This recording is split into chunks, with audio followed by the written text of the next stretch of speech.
Friends, welcome back to my YouTube channel study with fun. आज हम पढ़ेंगे remove too. देखिए, रिमूव टू में सबसे पहले हमें ये सीखना है कि टू होता क्या है।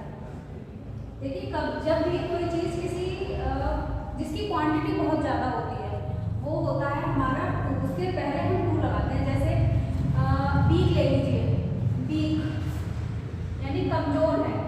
एक सेंटेंस तो हमने बोला है बहुत कमज़ोर है, तो यहाँ पर जो है वो हमने वेरी लगा दिया बीक के लिए मतलब कि वो बहुत कमज़ोर है। लेकिन जब वेरी से भी ज़्यादा यानी कि जब कोई चीज़ क्वांटिटी से ज़्यादा होती है तब हम उसके लिए लगाते हैं टू।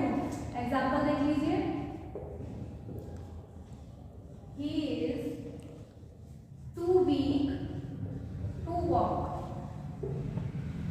अब यहाँ पर देखिए जो टू है वो लगा हुआ है हमारा बीक से पहले, यानी वर्ब से पहले जब हमारे टू लगा हुआ है तो वो क्या दिखा रहा है कि वो बहुत मतलब अति से ज्यादा कमजोर है। जितना उसे होना चाहिए उससे भी ज्यादा कमजोर है। यहाँ बैरी था, यहाँ बैरी वीक था तो वो बहुत कमजोर था। लेकिन यहाँ क्या हुआ, जितना उसे होना चाहिए उससे भी ज्यादा जब कमजोर होगा तो वहां पर हम यूज करेंगे टू का। जब हमें रिमूव हटिए टू जो है वो हटाना होगा तो हम किस तरीके से लिखेंगे सेंटेंस को। ये देखिए, ही इज, जब टू हटाते हैं तो टू की जगह हम लगा देते हैं so. He is so weak. Sentence को अब हम ऐड करेंगे दैट से। He is so weak that he can not walk. पहली चीज तो हमें टू को हटाकर क्या लगाना है, सो लगाना है। दूसरा, जब भी कोई चीज किसी मतलब जितना उसको होना चाहिए उससे भी ज्यादा होती है तब वो सेंटेंस जो है वो हमारा चला जाता है नेगेटिव फॉर्म में। तो इस तरीके से यहाँ पर हमारा जो सेंटेंस है उसकी फ्रेमिंग किस तरीके से करेंगे, ही is so weak that he can not walk. अब देखिए यहाँ पर इस था इसलिए हमने यहाँ पर कैन नॉट का यूज किया।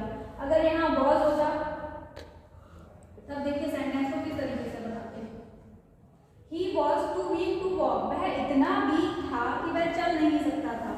तो किस तरीके से बनाएंगे, he was too weak that he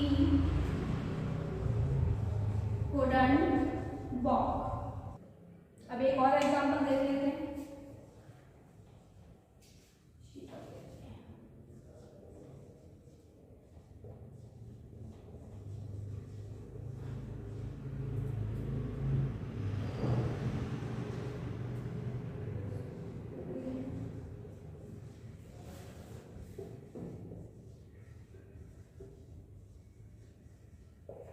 She is too ill to go to school। वह इतनी बीमार है कि वह स्कूल नहीं जा सकती। जो टू वर्ड है वो क्या दिखाता है, हमारा सेंटेंस को नेगेटिव में होना। कोई भी चीज देखिए, वैसे भी नॉर्मल एक चीज को देखिए, जब भी कोई चीज अति से ज्यादा होती है तो वो कहीं ना कहीं हमें नेगेटिव इम्पैक्ट ही देती है। तो उसी तरीके से यहाँ पर हम लिखेंगे she is so ill that she can't go to school। अगर सेंटेंस हमारा पास्ट में होता तो क्या बनाते, सी वॉज सो इल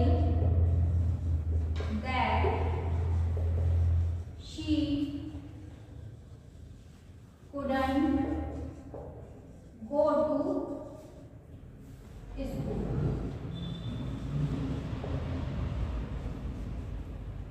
शायद आपको ये वीडियो पसंद आई होगी और आपको रिमूव टू का कॉन्सेप्ट पूरा समझ आया होगा।